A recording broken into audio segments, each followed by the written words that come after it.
శుక్లాం బ్రహ్మ విచారసార పరమాద్యాం జగద్వ్యాపినీం వీణా పుస్తకధారిణీం అభయదాం జాడ్యాంధకారాపహాం హస్తే స్ఫాటికమాలికాం విదదతీం పద్మాసనే సంస్థితాం వందే తాం పరమేశ్వరీం భగవతీం బుద్ధిప్రదాం శారదాం. శ్రీ మహాగణాధిపతయే నమః. శ్రీ మహాసరస్వత్యై నమః. శ్రీ గురుభ్యో నమః. ఈ సంవత్సరము 3 మార్చి 2026 రోజున చంద్రగ్రహణం సంభవిస్తుంది. ఈ చంద్రగ్రహణము పూర్వ ఫల్గుని నక్షత్రం సింహరాశిలో సంభవిస్తుంది కనుక ఈ సింహరాశిలో సంభవిస్తున్నటువంటి గ్రహణము రాశులలో జన్మించినటువంటి వాళ్ళకి, అంటే మేషం నుండి మీన రాశులలో జన్మించినటువంటి వాళ్ళకి ప్రభావం ఎలా ఉంటుంది, ఎలాంటి విషయాలలో శుభ ఫలితాలు ఉంటాయి, ఎలాంటి వాటి లోపల అశుభ ఫలితాలు ఉంటాయి, ఏ విధంగా మనం దాన్ని రెక్టిఫై చేసుకోవాలి అనేటువంటి విషయాన్ని మనము చూద్దాం. మకర రాశి వారికి ఈ చంద్రగ్రహణం యొక్క ప్రభావం ఎలా ఉందో తెలుసుకుందాం. ఈ గ్రహణము సింహరాశిలో సంభవిస్తుంది. సింహరాశిలో సంభవించడం అంటే మకర రాశి వారికి అష్టమ స్థానం అవుతుంది. అష్టమ స్థానంలో ఈ గ్రహణం సంభవిస్తుంది కనుక కొన్ని ఇబ్బందులు ఈ గ్రహణం తర్వాత ఎదుర్కొనేటువంటి అవకాశాలు ఉన్నాయి. కొంత జాగ్రత్తగా మీరు నిర్ణయాలు తీసుకోవాలి. ఏ పని ప్రారంభించినప్పటికీ దాని యొక్క పూర్వాపరాలను క్షుణ్ణంగా తెలుసుకొని మీరు ప్రారంభించడం మంచిది. ఉద్యోగస్తులకు ముఖ్యంగా ఉద్యోగ మార్పులు గోచరిస్తున్నాయి. గ్రహణం మూలకంగా ఉద్యోగం వదిలి ఇంకొక ఉద్యోగంలోకి వెళ్ళవలసినటువంటి స్థితి ఏర్పడుతుంది. ఇకపోతే ఆల్రెడీ ఉద్యోగంలో ఉన్నటువంటి వారికి బరువు బాధ్యతలు పెరుగుతాయి. ఆ వర్క్ ప్లేస్ లోపల అడిషనల్ వర్క్ మీకు అప్పజెప్పేటువంటి అవకాశాలు బాగా ఉన్నాయి. తద్వారా మీకు అసలైనటువంటి పనులు పూర్తి చేయడంలో ఆలస్యం అవుతుంది, శ్రమాధికం అవుతుంది. ఇలాంటి ఫలితాలు ఉన్నాయి. ఇక ఉద్యోగస్తులకు పెద్దలతో, అంటే అధికారులతో వర్క్ ప్లేస్లో కొన్ని ఇబ్బందులు తలెత్తాయి. కాబట్టి వాళ్ళతో కొంత జాగ్రత్తగా ఉండండి. వ్యాపారస్తులు కూడాను వ్యాపారం ప్లేస్ లోపల అందరితో కూడాను కొంత జాగ్రత్తగా మాట్లాడడము చాలా అవసరము. ఇలాంటివి ఈ గ్రహణం మూలకంగా సంభవించేటువంటి అవకాశాలు ఉన్నాయి. కాబట్టి మకర రాశి వారు వీటికి పరిహారంగా గ్రహణానంతరము, అంటే గ్రహణము విడిచిన తర్వాత, విడుపు స్నానం చేసిన తర్వాత మీరు దేవాలయానికి వెళ్ళడము, దేవుడి యొక్క అనుగ్రహాన్ని పొందడము, నవగ్రహ దేవాలయానికి వెళ్ళండి, ఈశ్వరుణ్ణి పూజించండి. అంటే శంకరుడి దేవాలయానికి వెళ్ళి శంకరుణ్ణి అర్చించండి. తద్వారా మీకు ఈ గ్రహణం మూలకంగా కలిగేటువంటి దుష్ప్రభావం దూరమవుతుంది. నువ్వుల నూనె దానంగా ఇవ్వండి. నువ్వుల నూనెతో ఒక దీపాన్ని దేవాలయంలో వెలిగించండి. తద్వారా మీకు చాలా శుభ ఫలితాలు కలుగుతాయి. చంద్రగ్రహణము ఈ సంవత్సరము 3 మార్చ్ 2026 రోజున ఏర్పడుతుంది. చంద్రగ్రహణము ఎలా ఏర్పడుతుంది అనే విషయాన్ని మనం చూసినట్టయితే, ప్రతి పౌర్ణిమ రోజున భూమి, సూర్యుడు, చంద్రుడు ఇవి అన్నీ కూడాను సరళ రేఖలోకి వస్తుంటాయి ఆకాశంలో. అయితే ప్రతి పౌర్ణిమ రోజున గ్రహణం ఏర్పడదు. భూమి యొక్క నీడ చంద్రునిపై పడడం మూలకంగా మనకు ఏర్పడేటువంటిదే చంద్రగ్రహణం అన్నమాట. ఈ ఖగోళంలో జరుగుతూ ఉన్నటువంటి ఒక అద్భుతమైనటువంటి సంఘటనల లోపల గ్రహణము, చంద్రగ్రహణము, సూర్యగ్రహణము ఇవి చాలా అత్యంత ప్రాధాన్యమైనటువంటి ఘటనలు.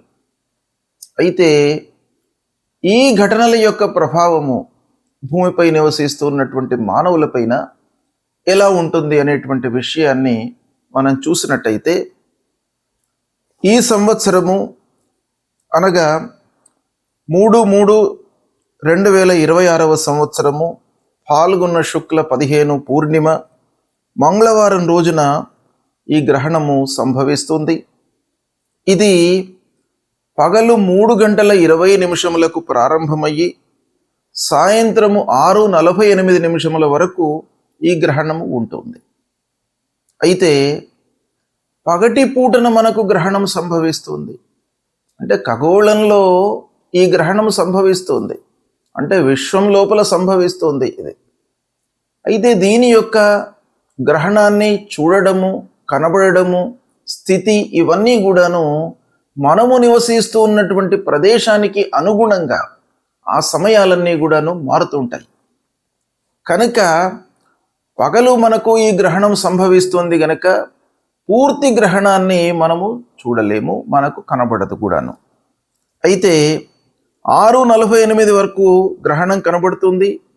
ఈ గ్రహణం యొక్క ప్రత్యేకత ఏంటంటే కేతుగ్రస్తమైనటువంటి గ్రహణము. అంటే రాహు కేతువులను మనము ఛాయాగ్రహములుగా మనం చూస్తూ ఉంటాం పూర్వ సాంప్రదాయం ప్రకారంగా. అవి నీడగా భావిస్తామన్నమాట. వాటి యొక్క ప్రాధాన్యత గ్రహణం యొక్క సంభవం లోపల చాలా ఉంటుంది. ఆ విధంగా ఈ కేతుగ్రస్తమైనటువంటి గ్రహణం ఇది. ఈ గ్రహణము కృష్ణవర్ణం లోపల మనకు కనబడుతుంది. అంటే నల్లగా మనకు గ్రహణం కనబడుతుంది. ఖగ్రాసగ్రస్తోదిత చంద్రగ్రహణము అని అంటారు దీన్ని. అంటే సంపూర్ణ గ్రహణము, కానీ మనకు కనబడడం మట్టుకు తక్కువ సమయం లోపల కనబడుతుంది. అంటే గ్రహణము పడుతూ ఉన్నటువంటి ఆ దాన్ని మనము చూస్తామన్నమాట. గ్రస్తోదితము, గ్రస్తమై ఉన్నటువంటి ఆ గ్రహణాన్ని అది ఉదయిస్తున్నటువంటి సందర్భంలో మనకు కనబడడం అన్నమాట, గ్రస్తోదిత చంద్రగ్రహణము. అయితే ఈ గ్రహణము పూర్వ ఫల్గుని నక్షత్రం సింహరాశిలో సంభవిస్తుంది. తర్వాత కర్కాటక లగ్నము, సింహ లగ్నము, ఈ 2 లగ్నాల లోపల కూడాను యుక్తమై ఉన్నటువంటి గ్రహణం ఇది. అయితే ఈ గ్రహణము మొత్తం కూడాను మనకు హైదరాబాద్ ప్రాంతంలో ఈ తెలుగు రాష్ట్రాలలో ఏ సమయంలో కనబడుతుంది అనే విషయాన్ని మనం చూసినట్టయితే సాయంత్రము 6:24 నుండి 6:48 మధ్య కాలం లోపల మట్టుకే మనకు కనబడుతుంది. గ్రహణం మధ్యనే స్టార్ట్ అయ్యింది. అంటే 3:20 ప్రాంతంలోనే గ్రహణం ప్రారంభమైంది, 6:48 వరకు ఉంది.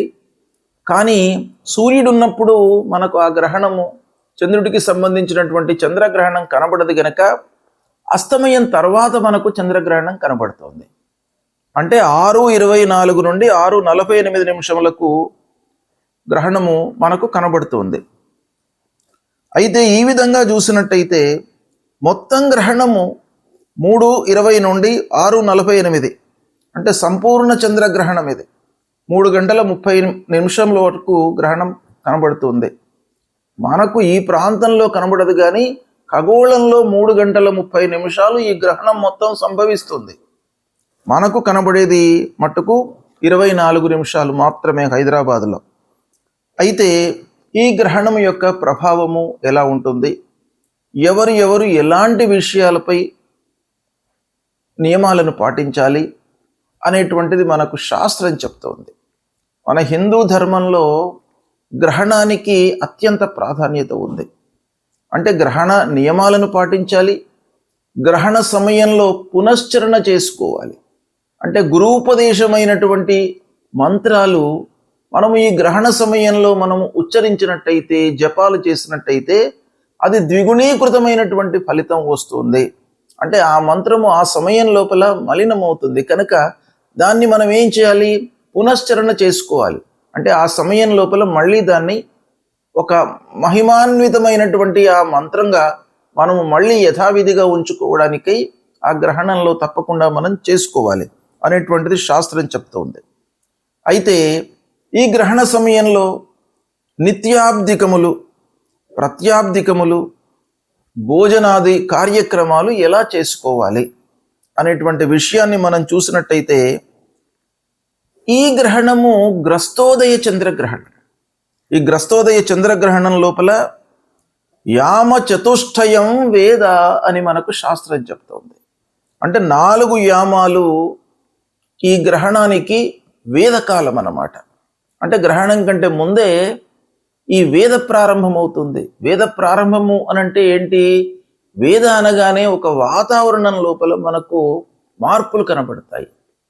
కనుక ఆ వాతావరణంలో వస్తున్నటువంటి మార్పులకు అనుగుణంగా మన నిత్య నైమిత్తిక కార్యక్రమాలన్నీ కూడాను ముడిపడి ఉంటాయి. కాబట్టి వాటిని వేద కాలంలో మనము ఆచరించకూడదు అనేటువంటిది శాస్త్రం చెప్తోంది. కనుక ఈ విధంగా చూసినట్టయితే ఉదయం 6:24 వేదకాలం ప్రారంభమవుతుంది. కనుక ఈ వేదకాలం ప్రారంభం కాగానే మిగతా కార్యక్రమాలన్నీ కూడాను మనము ఆపు చేసుకోవాలి. అంటే ఆ సమయం కంటే ముందే మనం అన్నీ కూడాను పూర్తి చేసుకోవాలి. ఇక గ్రహణానంతరము ఆరోగ్యవంతులు, నిత్య భోజనాలు, పౌర్ణిమకు సంబంధించినటువంటి ప్రాత్యాప్తికాలన్నీ కూడాను చేసుకోవాలి. ఇక వ్యాధితో ఇబ్బంది పడుతున్నటువంటి వాళ్ళు, వృద్ధులు, బాలలు, వీళ్ళందరూ కూడాను మధ్యాహ్నం వరకు కూడాను భోజనాది కార్యక్రమాలు చేసుకోవచ్చును అనేటువంటిది శాస్త్రం చెప్తుంది. కనుక ఈ విధంగా ఈ గ్రహణం సంభవిస్తుంది. ఈ గ్రహణాన్ని దృష్టిలో పెట్టుకుని సాయంత్రం 6:24 నుండి 6:48 వరకే మనకు కనబడుతుంది. ఈ గ్రహణము దాదాపు అన్ని ప్రాంతముల లోపల కూడాను మనకు భారతదేశంలో కనబడుతుంది. ఆ స్థితిని బట్టి కొన్ని నిమిషాల లోపల తేడా వచ్చేటువంటి అవకాశాలు ఉంటాయి. కాబట్టి మనకు హైదరాబాదు తర్వాత తెలుగు రాష్ట్రాలు, ఈ రెండు, ఆంధ్ర తెలంగాణ, ఈ రెండు రాష్ట్రాలకు సంబంధించింది చూసినట్టయితే 6:24 నుండి 6:48 వరకు ఈ గ్రహణం కనబడుతుంది. ఈ గ్రహణము పూర్వ ఫల్గుని నక్షత్రం సింహరాశిలో సంభవిస్తుంది. కనుక సింహరాశిలో జన్మించినటువంటి వాళ్ళు, పూర్వ ఫల్గుని నక్షత్రంలో జన్మించినటువంటి వారు, మరియు గ్రహణ గోచారము అధమంగా ఉన్నటువంటి రాశులలో జన్మించినటువంటి వాళ్ళు తప్పకుండా ఈ గ్రహణానికి సంబంధించినటువంటి శాంతి, దానము ఇవి చేసుకోవాలి. అయితే ఎవరికి అధమ స్థాయిలో ఉంది ఈ గ్రహణము అని మనం చూసినట్టయితే సింహరాశిలో సంభవిస్తుంది ఈ గ్రహణము.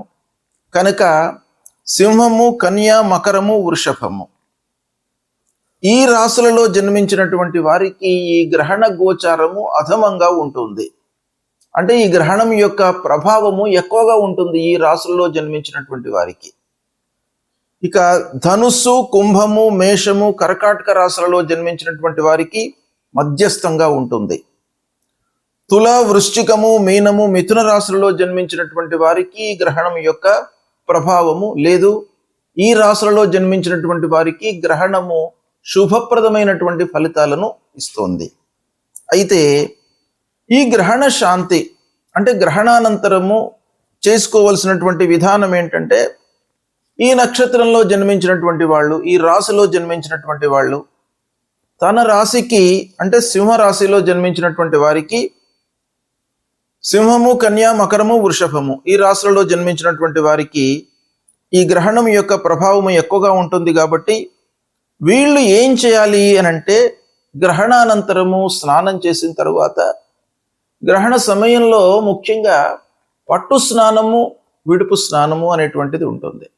అంటే గ్రహణ ప్రారంభంలో స్నానం చేయడము, స్నానం చేసిన తర్వాత జపం చేసుకోవడము, గురూపదేశమైనటువంటి జపాన్ని చేసుకోవడము, తర్వాత గ్రహణానంతరం కూడాను విడుపు స్నానం చేసి దాని తరువాత ఈ గ్రహణానికి సంబంధించినటువంటి పరిహారాలు చేసుకోవాలి.